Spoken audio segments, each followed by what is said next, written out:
tiap hari 1000 la ilaha illallah, la ilaha illallah, la ilaha illallah, la ilaha illallah. Maknanya la ilaha illallah, la ma'bud illallah. Hati kita itu dah mulai ibarat apa, nyamber-nyamber dia. Nancap-nancapkan itu ke hati ini, supaya getar dia. Tapi kalau zikir pakai kaifiat-kaifiat tertentu untuk mendapatkan makom-makom tertentu, ya memang harus lewat zikir thariqah. Tanggalkan semua keustadzan kau di hadapan aku. Kalau masih kau menganggap diri kau ustadz di depan aku, ustadz kau itulah menjadi hizab antara kau dengan Tuhan. Oh, ditelanjangnya habis apa? Kata Buya Ar-Razi, kalau betul dia mursyid, mau berbaju kaos pun dia mursyid itu. Dirinya berzikir cuma nisbah saja, tapi hakikatnya dia tidak memandang zikir itu dirinya yang berzikir. Tenggelam dia dalam laut ma'rifahnya kepada Allah, sehingga tak nampak lagi wujud yang lain selain daripada wujudnya Allah. Subhanallah, la ilaha illallah. Enggak sanggup meneruskan. Sini udah sesak dah itu. Air mata udah berurai. Itu Buya Ar-Razi bilang kayak gitu. Betul, seperti itu kondisi hati.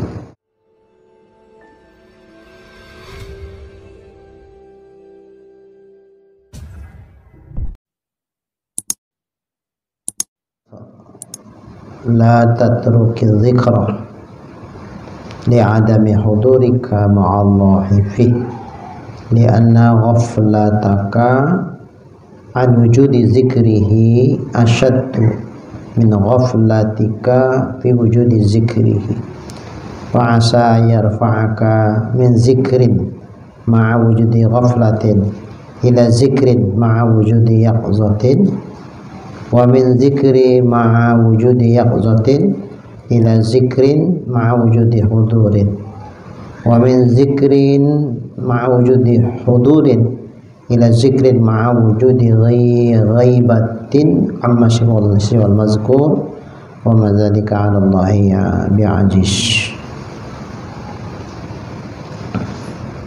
Jangan kamu tinggalkan zikir karena ketiadaan hadirmu bersama dengan Allah padanya. Kalau bahasa kita, jangan tinggalkan sholat kalau belum khusyuk. Jangan tinggalkan berzikir jika belum hadir hatimu bersama dengan Allah pada zikir itu. Jadi kalau waktu berzikir nggak nyambung-nyambung, masih melayang-layang pikiran ke dunia, masih ingatan-ingatan yang di dunia ini juga yang masih hadir, bukan ingatan kepada Allah. Bahkan lagi berzikir pun kita nggak ingat kalau lagi zikir, karena udah hampir full 100% hati ini melayang mengingat kepada dunia, sehingga nggak sadar dia berzikir. Orang zikir fana, dia fana juga, tapi fananya kepada dunia. Fana dari zikir ke dunia.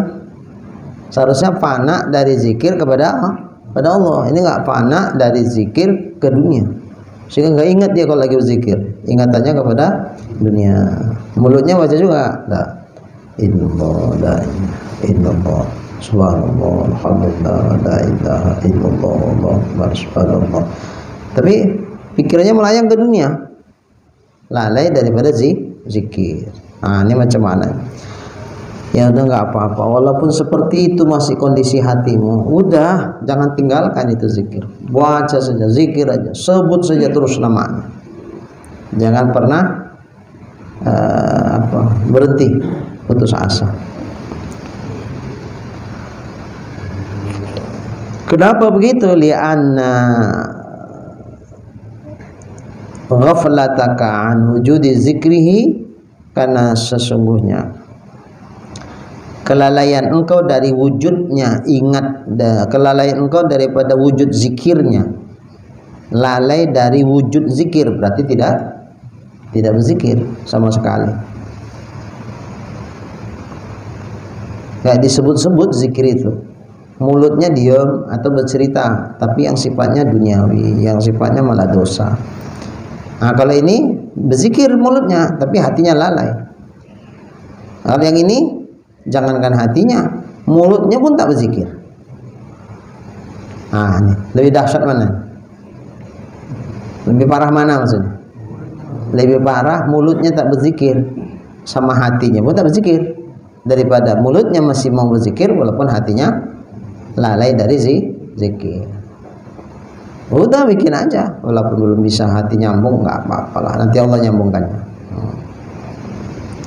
Jadi karena sesungguhnya kelalaian engkau atau lalainya engkau dari wujud zikir, daripada mengucapkan kalimat zikir, lalai, nggak berzikir maksudnya gitu. Itu lebih dahsyat, lebih parah min ghaflatika, daripada kelalaian engkau fi wujudi zikrihi, dalam wujud zikir kepadanya. Itu pakai an, yang satu pakai fi. Situ aja tuh.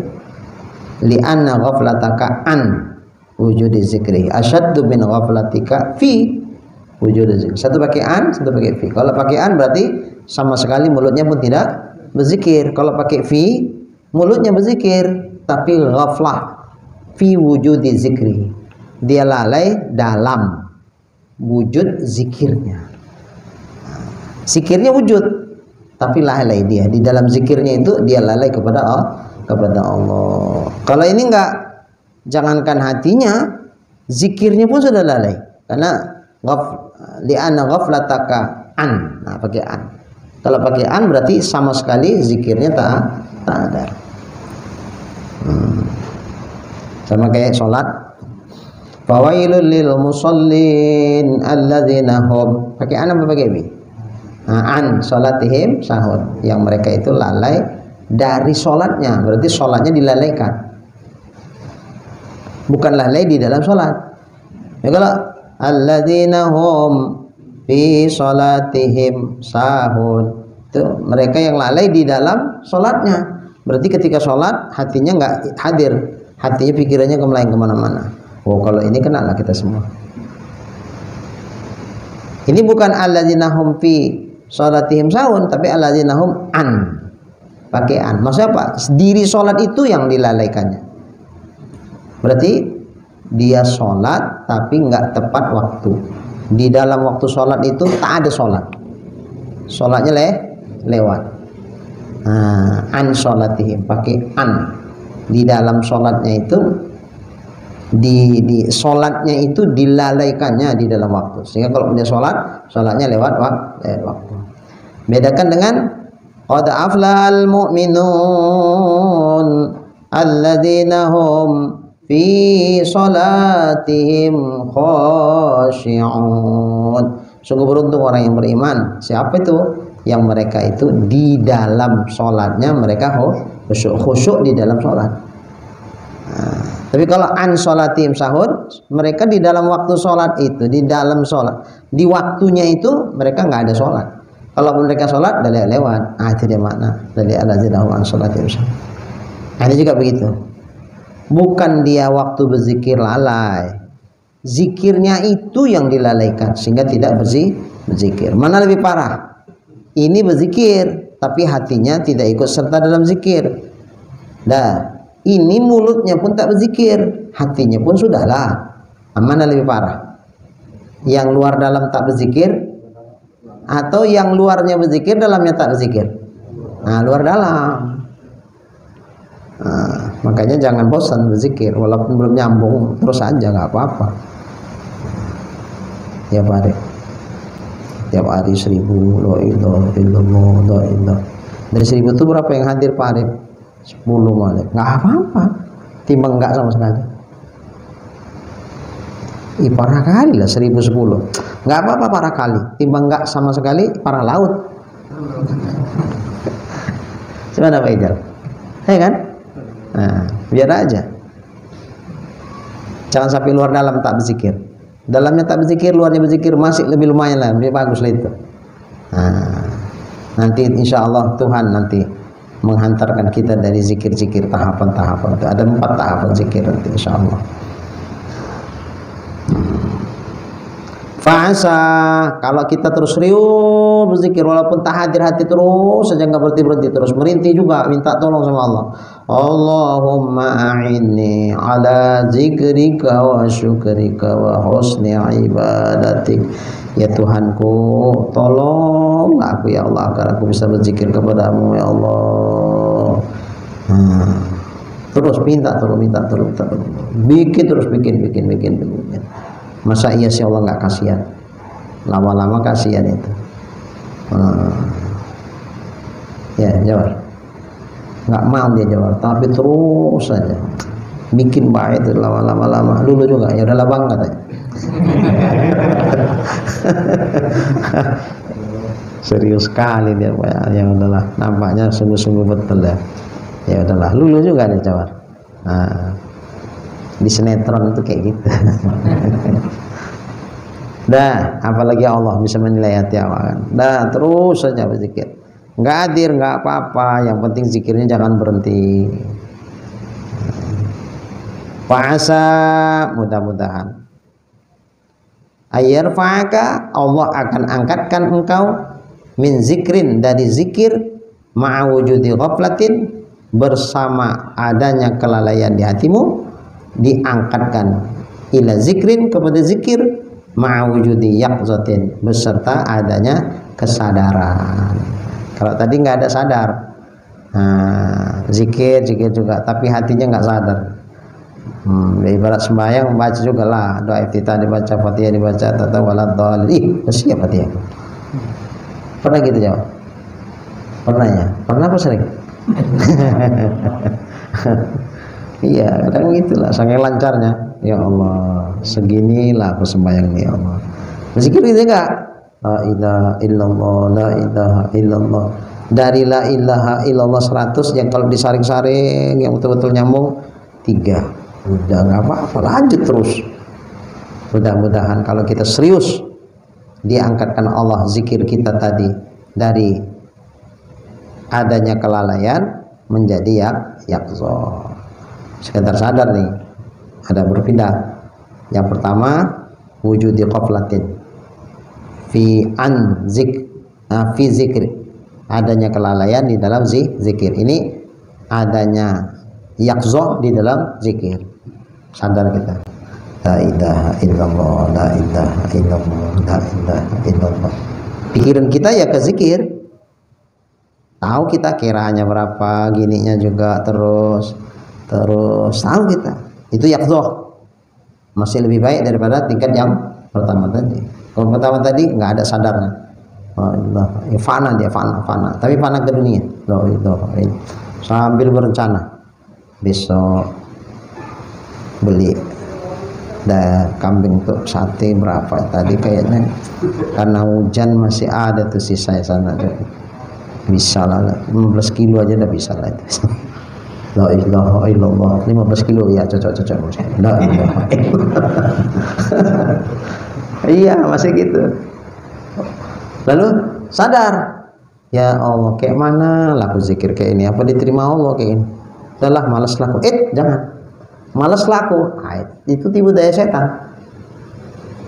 Setan memang gambar-gambarin itu.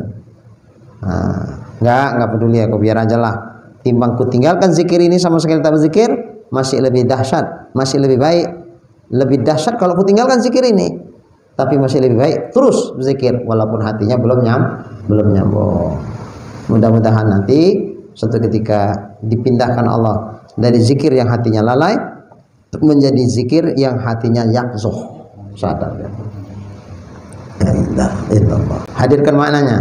La ilaha illallah, la ma'bud illallah, la ma'bud illallah, la ilaha illallah, la ilaha illallah. Mulai terasa. Itu hati kita itu udah mulai ibarat apa, nyamber-nyamber dia.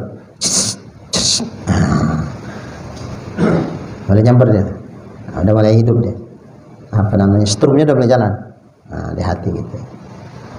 Terus jangan berhenti, la ilaha illallah, la ilaha illallah, la ilaha. Nanti lebih tinggi lagi, diangkatkan Allah Ta'ala min zikrin ma'wujudi yaqzatin, diangkat dari zikir bersama adanya yaqzah ila zikrin ma'wujudi hudurin, menjadi zikir bersama wujudnya hudur.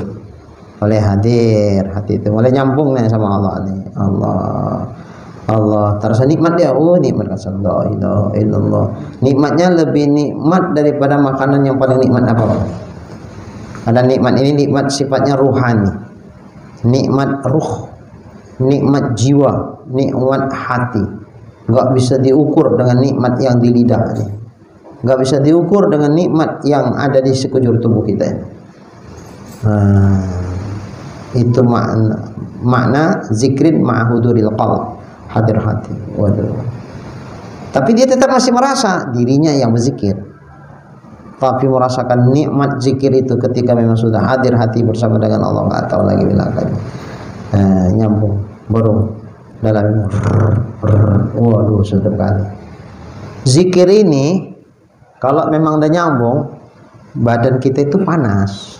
Makanya habis berzikir jangan minum. Nggak boleh. Dinetralkan dulu zikir tadi. Dengan apa menetral? Selawat.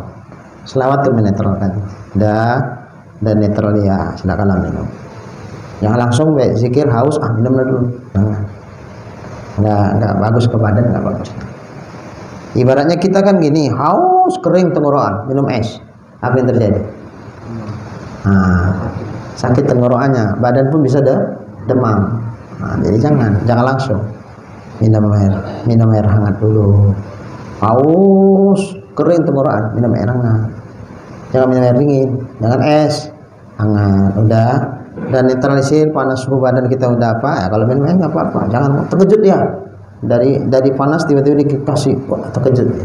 Badan kita pun terkejut. Nah, zikir itu bikin hawa panas di badan. Makanya menetralisirnya dengan selawat. Makanya rata-rata habis zikir pasti selawat itu.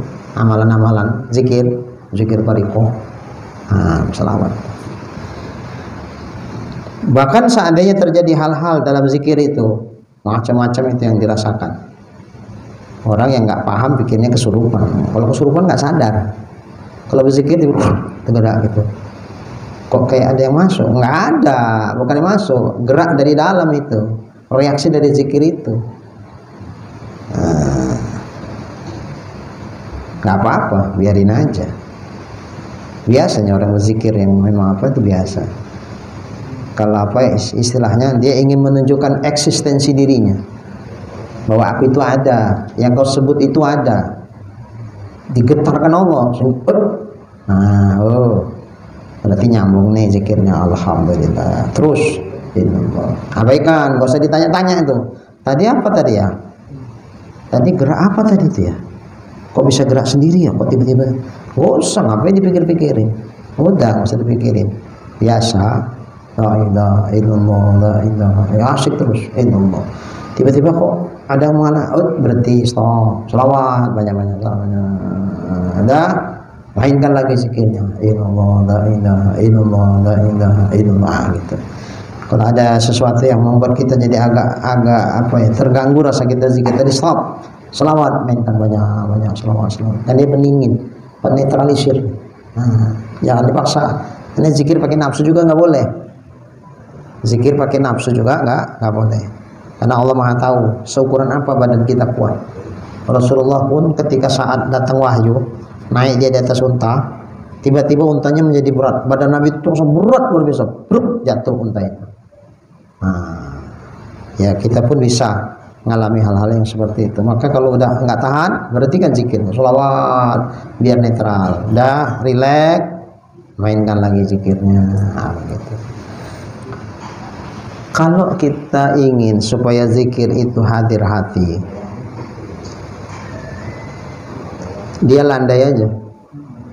La illallah, kan ingin dimasukkan ke dalam, menghadirkan hati itu.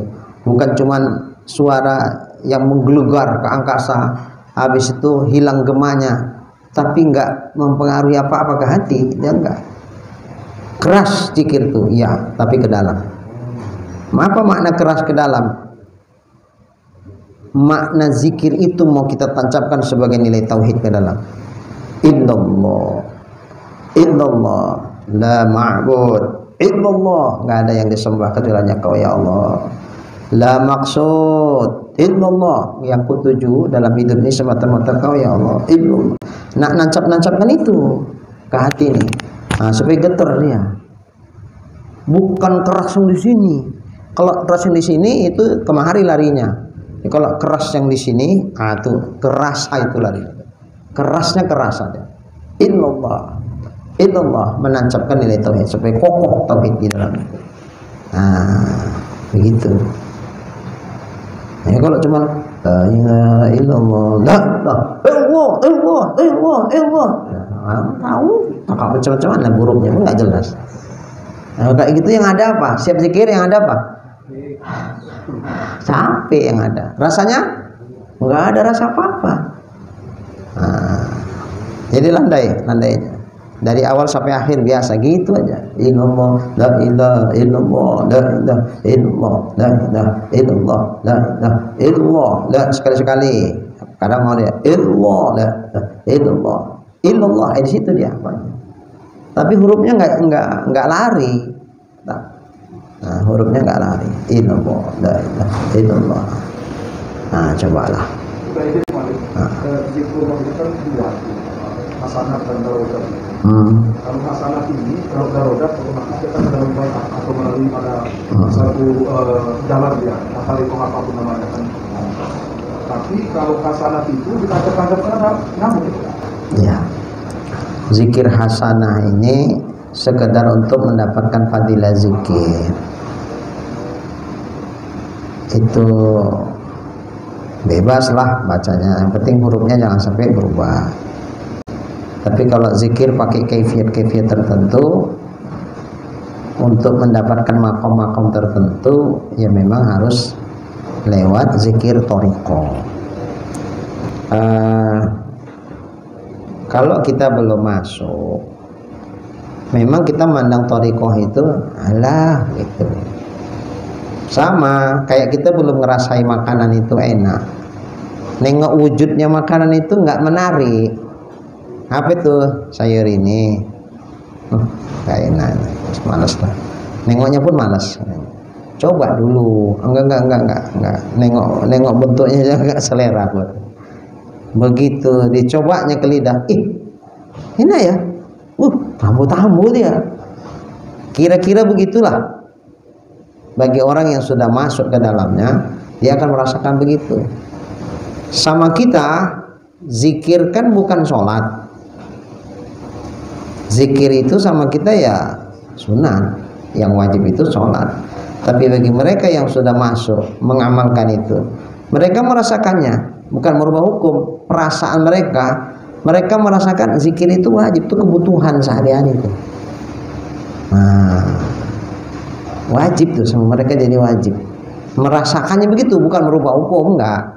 Ngerasanya itu kalau nggak berzikir nggak lakuin. Macam orang yang sudah nyandu rokok habis makan, tiba-tiba nggak ada rokok, bingung nggak dia? Bingung deh. Orang yang biasa ngopi jam 3, tiba-tiba nggak ngopi, macam ada yang kurang kurasa. Oh ya lupa kopi, kopi. Begitu kena kopi, waduh, nikmat. Minum kopi kan nggak kayak minum teh manis, kopi seruput-seruput ya, barit ya. Makanya kopi itu ada jamaah cerita, segini Ustaz gelasnya Ustaz, bulat segini, harganya limpul. Jadi kan harganya limpul, mana pula sekali tenggak habis 5.000. Ini nikmati kali tuh. Tapi memang nikmat kali katanya, beda sama kopi-kopi biasa katanya. Ini penyandu kopi ya bilang. Seruk, ujung lidah aja. Gluk, limpul. Seruput jadi seruput. Nggak hilang-hilang tuh di pucuknya itu. Rasa kopi tuh, aduh nikmatnya katanya. Awak biasa-biasa aja. Dia penyandu, tahu dia beda kopi itu yang enak sama yang enggak. Ada kaidah dalam ilmu thariqah, katanya berzikir tanpa mursyid seperti anak lahir tanpa ayah. Dari mana datangnya kok bisa dia berzikir itu? Dari mana dia dapat? Nah, sama juga, kok bisa ada? Mau siapa nih ayahnya ini? Kok tiba-tiba hamil aja nih mamanya nih, lahir anaknya. Ini siapa ayahnya ini? Nggak mungkin adatnya bisa ada anak tanpa ayahnya. Nah, gitu dicari, mana ayah, mana ayahnya? Ini kok bisa berzikir kayak gini dia? Dari mana nih dapat dia? Dari mana? Nengok di YouTube, nggak aci. Sanatnya putus, mengkotik. Nah, jadi harus sanatnya nyambung. Dari mana ngambil sanat itu? Ya, dari gurunya. Gurunya dari mana? Dari gurunya sampai kepada Rasulullah. Nah, seperti itu. Makanya kalau dalam ilmu hadis itu kan mata rantai itu disebut sanad. Nah, kalau dalam ilmu thariqah itu nanti namanya rabithah mursyid. Nah, sebahagian dari jamaah-jamaah kita mereka bilang ya udah syukurin aja, kita bilang. Ustadz, udah sejak kita ngamalin ini beda rasanya dari dulu sebelum kita gini Ustadz. Ya udah syukurin aja lah. Hati-hati, jangan sampai ujub, jangan sampai ria, jangan sampai takabur, jangan merasa heran. Itu yang macam begitu itu memang Allah yang kasih, bukan karena hebatnya kita berzikir, enggak, karena Allah dengan berkah para masyayikh. Karena kita gini, kenapa kok lebih terasa nyambungnya zikir tadi kalau gitu daripada kalau kita zikir sendiri, enggak pala kali terasa nyambungnya. Secara ruhaniyah kita itu dibimbing, makanya mursyid kita itu kan murabbi ruhina, yang membimbing ruh kita. Membimbing kemana? Ilallah, kepada Allah. Kita pergi ke Jakarta, sementara seumur hidup belum pernah naik pesawat pergi Jakarta, naik kendaraan apapun belum. Nah, Jakarta itu kan luas. Persisnya di mana? Di ini RT ini segala macam. Ya mungkin kalau kita paksakan nyari-nyari sendiri mungkin bisa sampai, bisa. Itu bukan hal mustahil. Tapi adatan, nah baru akan sampai dan mudah sampainya kalau ada mursyid yang bimbing. Coba dibuka kitab Tanwirul Qulub. Menurut adat itu ya nggak terjadi seorang itu jalan sendiri tanpa dibimbing oleh seorang mursyid. Tapi jika Allah menghendaki itu bukan hal mustahil. Nah gitu pula katanya.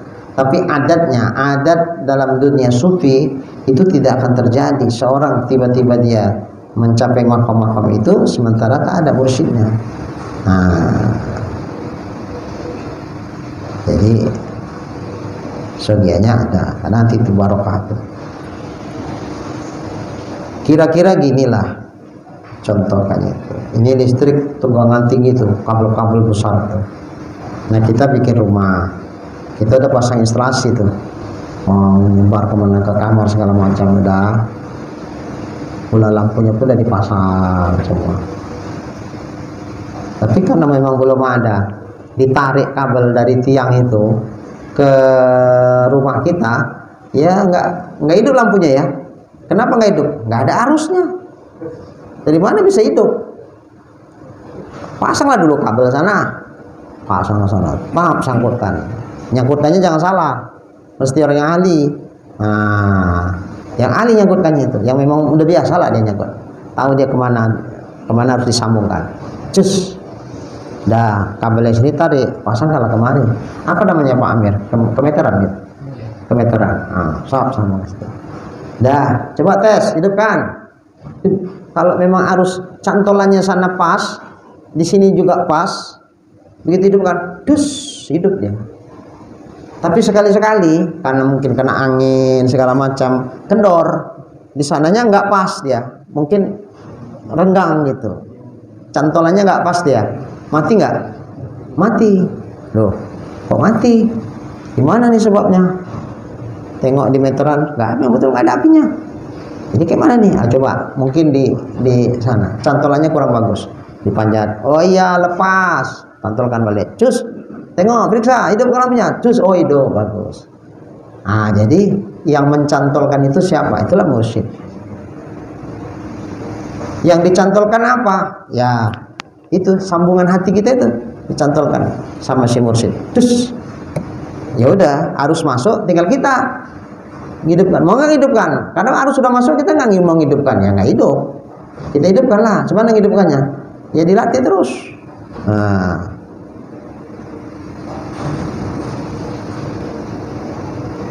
menghadirkan rabithah itu. Gimana caranya menghadirkan rabithah? Dah pas, insyaallah dengan izin Allah. Karena ibaratnya kita macam mata rantai. Gini, kita sama guru kita gini.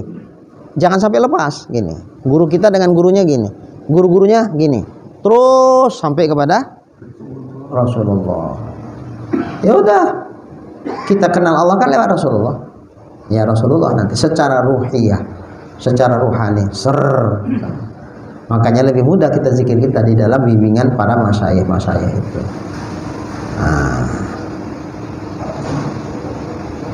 Ada yang bilang, oh kalau gitu berarti masyayikh kita udah kita pusing kayak Tuhan. Loh kok kayak Tuhan? Allah bilang wabtaghu ilaihil wasilah. Itu dalil rabithah itu. Wabtaghu, tuntut kamulah untuk sampai kepada Allah itu wasilah. Wasilah itu jalan. Jalan kita untuk sampai siapa? Ya lewat tali-tali rabithah tadi. Jalannya. Jadi tanpa ini biasanya kurang nyambung. Oh, udah dicantolin, tapi kok nggak nyambung juga. Oh, mungkin itu tadi apa namanya? Cara ngeletakkan sambungan itu kurang pas. Kurang pas. Atau mungkin pulsanya udah habis ya Pak Amir ya. Kalau pulsa udah habis ya nggak masuk lah setelah apanya. Ya udah dibelilah pulsa. Nggak ada pulsanya ya nggak hidup-hidup apanya. Belilah pulsa. Idealnya memang mursyid itu ulama, sehingga kita pun menjadi tenang. Betul kepercayaan kita sama dia tinggi. Itu idealnya. Cuman seandainya yang kayak gitu nggak jumpa, yang jumpa tapi dia ilmu fikihnya pas-pasan lah kita bilang. Tapi bukan tak berilmu ya, pas-pasan. Artinya sekedar bimbing kita untuk sah ibadah, insya Allah bisa. Wuduknya apanya? Ya kalau macam ulama tuh sampai sehalus-halusnya bisa ngarang kitab kayak ini, ya mereka nggak mampu. Tapi sekedar untuk fardu ain, fardu kifayah yang tidak halus-halus sekali, insya Allah selesai sama mereka. Dah, ya udah cukup. Oh, kita lebih tinggi ilmunya dari dia. Disitulah kita harus tawaduk kepadanya. Gimana?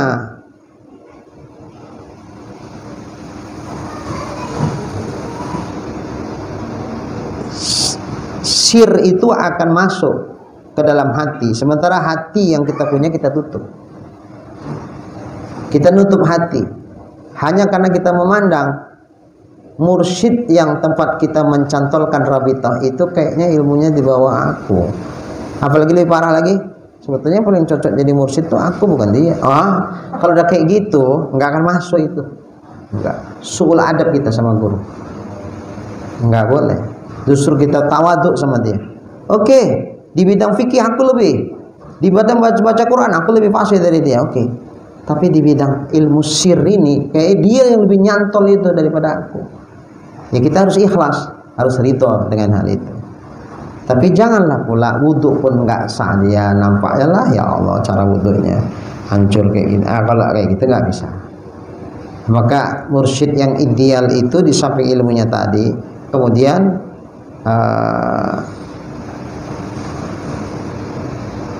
fananya itu tidak sampai menafikan syariat, tapi jangan sampai juga syariatnya menafikan yang sir tadi.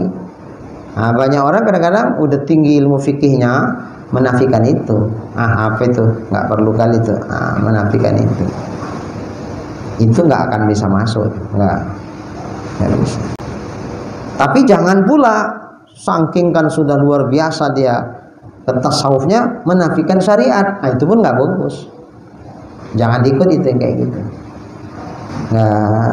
Nggak sembahyang nggak apa-apa lah Pak, yang penting zikir di dalam hati Bapak itu jangan putus, seperti jangan putus nafas Bapak ya. Mudah-mudahan ini zikir dalam hati itu nggak putus-putus. Sepanjang aku tarik nafas itu zikir terus, tarik Tariknya apa, keluarnya apa, tariknya apa, keluarnya apa, tariknya apa, keluarnya apa. Tarik keluar apa, tarik keluar apa, itu aja terus udah Pak, nggak usah sholat pun nggak apa-apa, udah sama itu. Lebih hebat lagi zikirin dari sholat Pak. Kenapa? Sholat kan intinya untuk bisa berzikir sama Allah kan. Ini Bapak nggak usah sholat, tapi zikirnya mantap di dalam, udah nggak perlu lagi Bapak sembahyang kan. Nah, jangan kita jadikan mursyidnya kayak apa deh. Jadi yang mursyid itu yang macam mana? Ya dua-dua, antara syariat dan hakikat dipasang. Nah, tasawufnya iya juga, fikihnya iya juga. Nah, itu harus begitu. Jadi maka disinilah kadang-kadang kita diuji. Kita mau bermursyid dengan seseorang, dia sebetulnya hatinya udah nyambung sama Allah, dia tahu ini. Yang menjadi dinding antara dia dengan Allah lewat aku sebetulnya ketika dia memandang ilmu fikih dia lebih hebat daripada ilmu yang si guru punya. Itu dinding itu. Makanya ego kita itu harus dilepas semua. Kalau mau masuk thariqah ini, keustatan kita, baju ustad kita tuh lepas di hadapan mursyid itu. Kalau baju ustadz kita masih ada kita pakai di depan mursyid kita, nggak ada. Sayyidina Ali kan bilang, aku memposisikan orang yang mengajarkan diriku satu huruf saja, sudah aku posisikan diriku itu hamba di hadapan dia, budak yang aku siap disuruh apa saja. Karena dia sudah mengajarkan kepadaku cuma satu huruf, hanya satu huruf. Tapi tersebab itu aku menjadikan diriku seperti budak dengan dia. Nah, itu maksudnya apa? Nah, itu tadi nilai kepercayaan sama guru tadi. Sehingga kalau sudah kepercayaan sama guru tadi itu ada, maka takzim kita kepada guru. Saya pernah ditanya sama guru kita, yakinnya kau kalau aku ini mursyid? Dalam hati awak, kok nanya lagi? Awak aja udah bermursyid sama dia, kok ditanya lagi? Kenapa kok ditanya lagi? Oh, jangan kau tanya, aku yang nanya kau jawab. Aku nanya, butuh jawaban. Kau pula nanya aku, katanya. Nah, ini perlu. Sebelum berlanjut, ini perlu. Kenapa? Karena di keyakinanmu terhadap diriku, di situ baru akan bisa masuk zikir ke hati. Kalau di hatimu tidak ada kepercayaan kepada aku, maka sampai kayak manapun kau berzikir tak akan masuk zikir itu. Disitulah terenyuh, terdiam.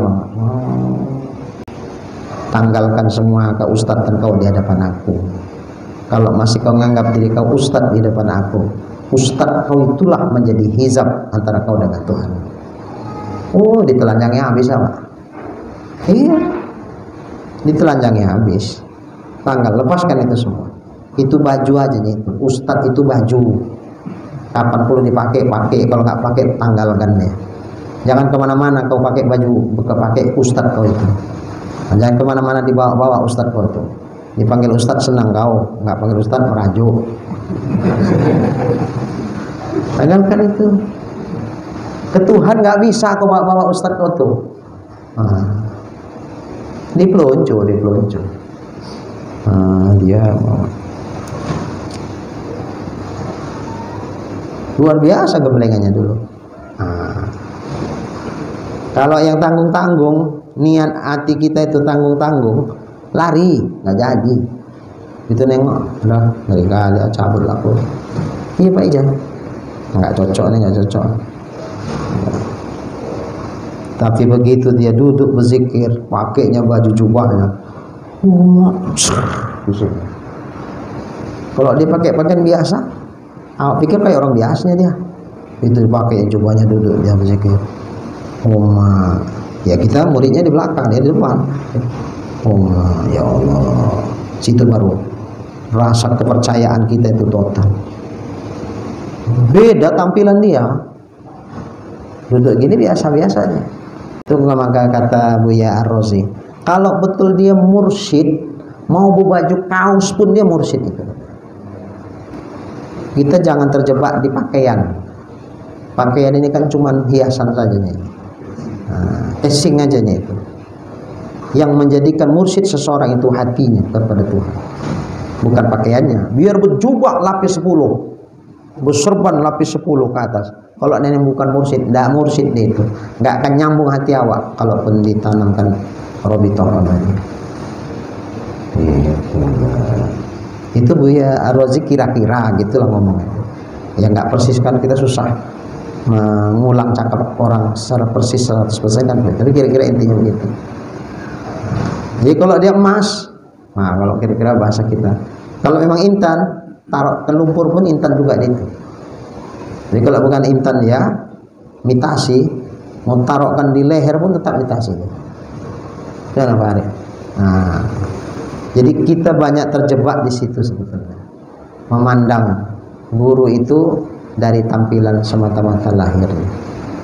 Nah, seorang guru itu sebetulnya nggak perlu dia tunjukkan kemursidan dia. Nah, dirondokkannya di saat tertentu baru untuk menanamkan keyakinan. Situ. Jadi nggak harus ditunjukkan kemursidan seseorang itu. Nah, itu rahasia dengan dia sama Tuhannya. Seperti juga seorang wali, nggak perlu dia bilang aku ini wali Allah ya, ini wali Allah, makin tak percaya orang. Nah, mursyid begitu ya, aku ini mursyid, mursyid apa? Dia nggak mengatakan dirinya mursyid. Yang mengatakan dirinya mursyid itu murid, bukan dia. Ketika murid merasakan inilah mursyidku, baru jadi sebenarnya. Bukan dia membilangkan aku ini mursyid kau ya, bukan. Nah, malah nggak jadi kayak gitu. Kenapa? Karena mau dia, bukan mau murid. Nah, mau dia, bukan mau murid. Sebetulnya baru jadi maunya murid, bukan maunya dia.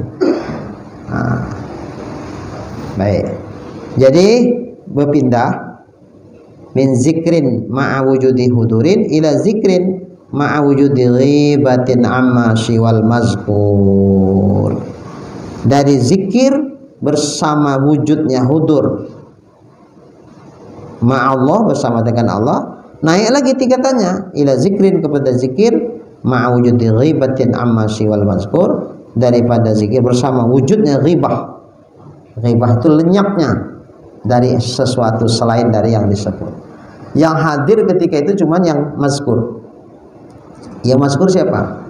Ya Allah. Selain Allah nggak ada, sirna.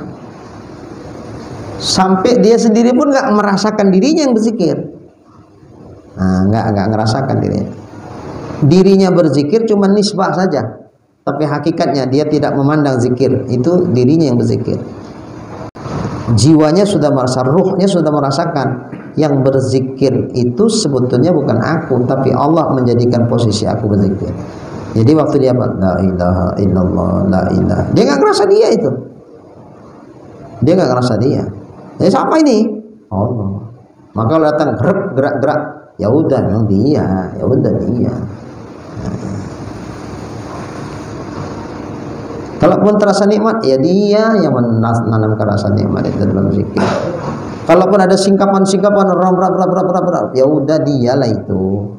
Enggak nampak dirinya lagi. Yang nampak adalah wujudnya Allah. Allah sebagai fa'il yang tunggal,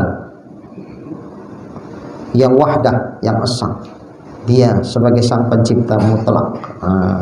Itu terasa illallah, la ilaha illallah.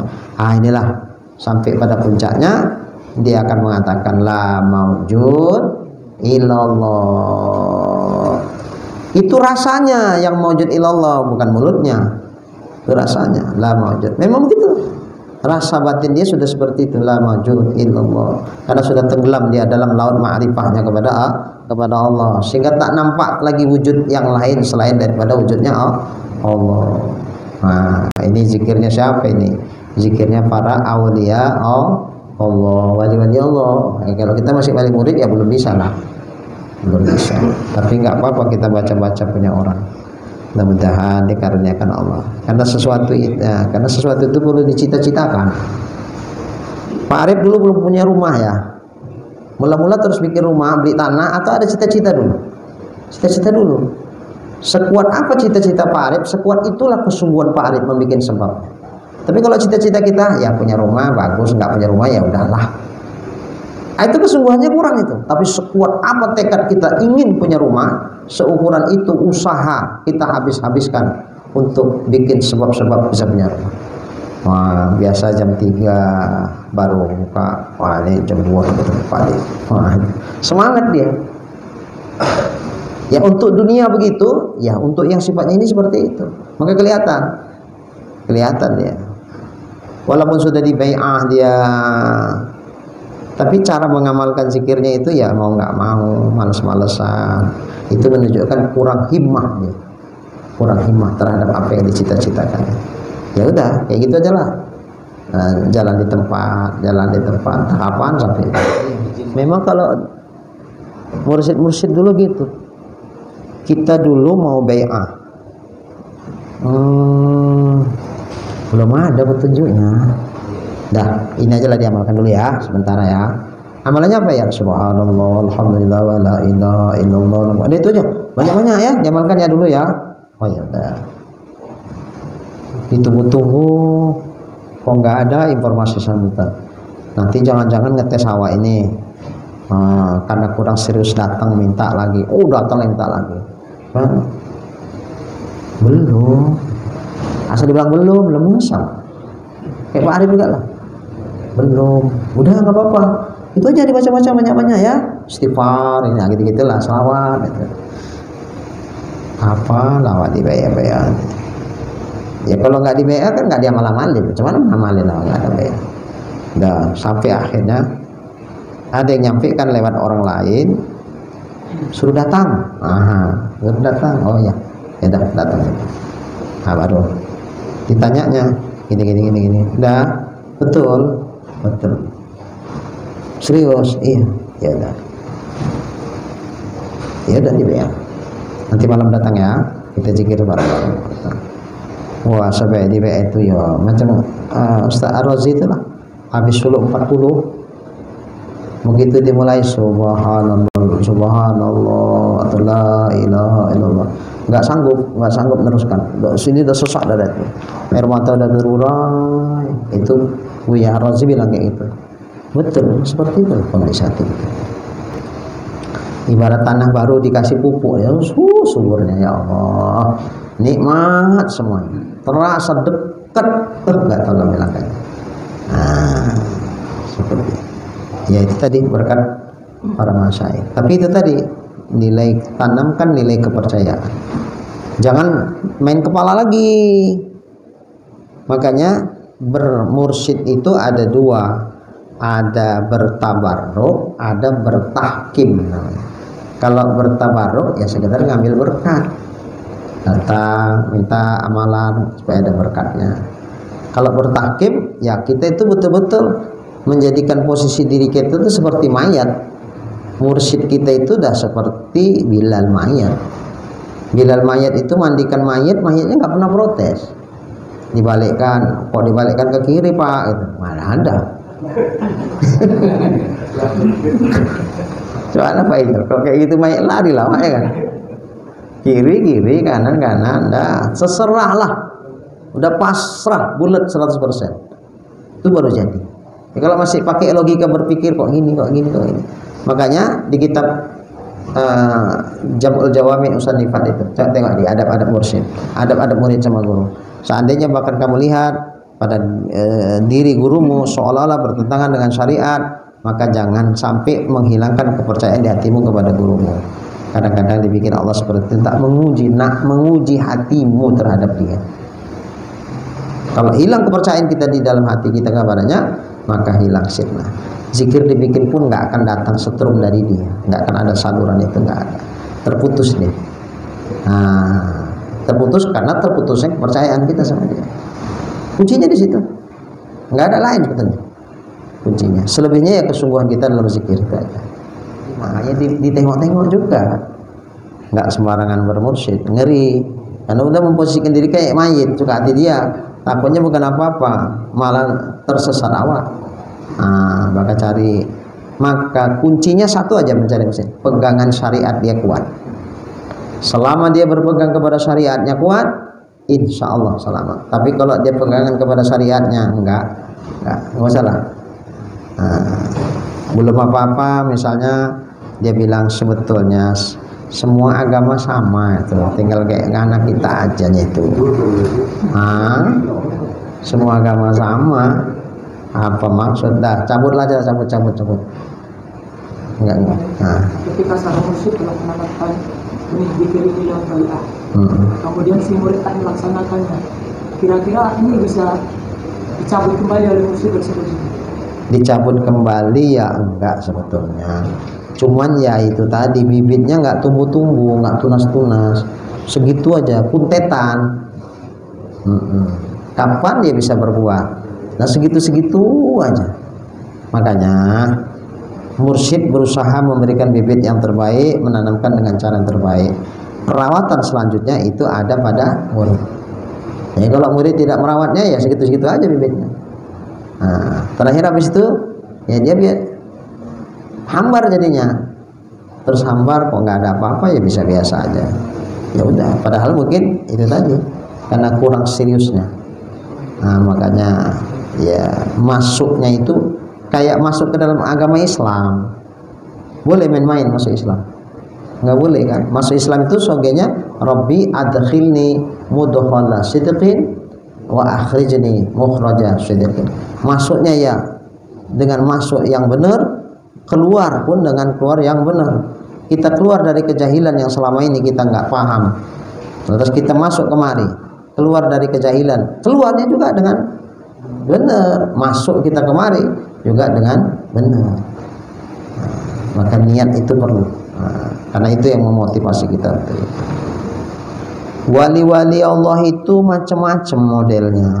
Ada memang dia bukan untuk karakter menerima murid, dia cuman untuk jadi pasaknya bumi aja, jaga, doain segala macam.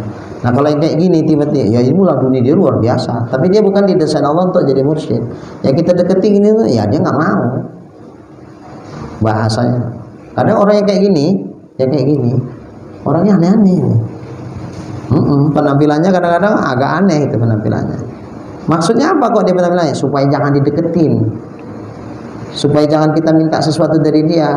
Bukan dia nggak mau ngasih, memang nggak bidang dia itu. Nah, ya kita minta sama dia, nggak ada apa-apa, cari yang memang pas. Nah, yang itu cuma jaga aja, cuma doain aja, beramal saja dia, supaya orang lain nggak tahu siapa dia. Nah, karena dia berpenampilan kayak orang misalnya penjahit sepatu gitu. Jahitin sepatu, kalau pikir-pikir dia jahit sepatu, hadiah apa upahnya sekian, kadang-kadang jualan keliling, lakunya satu hari satu, harganya sekian, nih makannya kayak mana ini gitu. Kalau logika kita berpikir, makannya kayak mana ini? Nah, itu hanya mungkin untuk apa? Supaya orang itu nggak tahu siapa dia aja. Nah, tapi jangan semua kita tafsirkan gitu ya. Ada memang kebetulan memang kayak gitu. Pikir oh ini bilang mualim nih, wali. Rupanya memang ada bocor-bocornya pun. Udah nyangka wali pula. Ya, ditegak-tegak juga ya. Jangan sembarangan. Nah, ini wali nih, pura-pura gila ini. Rupanya gila betul ya. Udah nyangkanya wali aja. Jadi wali yang pertama syarat dari muslim apa? Harus tamat ini. Kawin ini gitu. Ya minimal i'tiqad Ahlussunnah wal Jamaah dia itu mapan gitu. Andi pun bahkan dia nggak bisa baca kitab Arab kuning, ya nggak apa-apa. Yang penting itu tadi pengetahuan dia tentang i'tiqad Ahlussunnah wal Jamaah itu ya mapan. Bisa di samping untuk dirinya bisa menjelaskan ke muridnya pun bisa, untuk meluruskan muridnya dari akidah-akidah yang sesat bisa. Suruh baca kitab kuning nggak apaan dia aku katanya. Lantas kalau dia nggak bisa baca kitab kuning, kemudian apa menghilangkan kemursyidan dia? Enggak.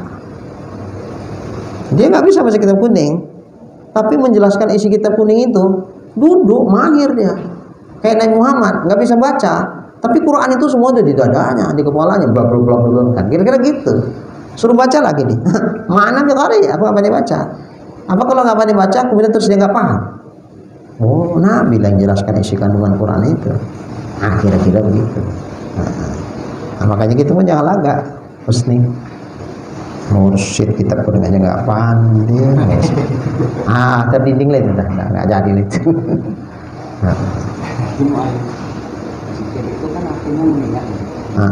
Tapi kalau kita mengingat, bagaimana cara mengingat sesuatu yang kadang kita lihat?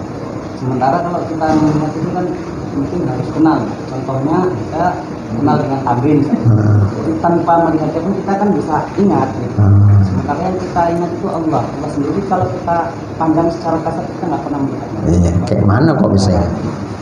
Kalau ingat yang dimaksud menghadirkan kembali memori yang di kepala, ya kayak gitu.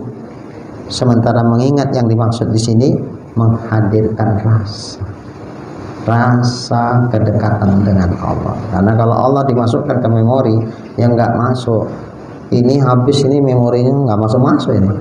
Gimana memasukkan ke memori? Ingat dalam artian ke memori ya, menghadirkannya kembali. Tapi kalau misalnya yang sifatnya benda konkret, tengoki, dia mati, mencamkan mata, bisa hadir dalam ingatan mana? Ingatannya di sini. Nah, kalau Allah bukan di sini. Yang di sini tuh teori ilmu.